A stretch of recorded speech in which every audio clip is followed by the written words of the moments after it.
They lived in a prosperous city, but their sin reached new heights. Prophet Lut was sent to guide them, but they refused.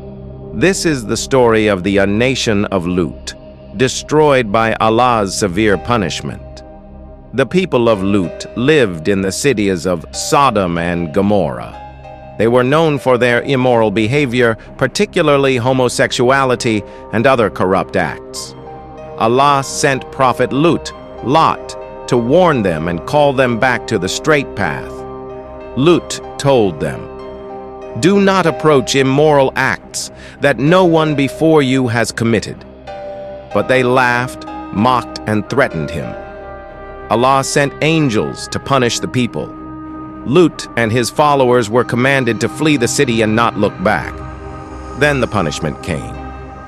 A rain of stones of baked clay, turning the cities to ruins and wiping out the wicked. The story of the nation of Lut is a powerful warning. Sin and corruption bring destruction, but repentance and obedience bring salvation. Let us learn from their fate. Turn back to Allah before it's too late.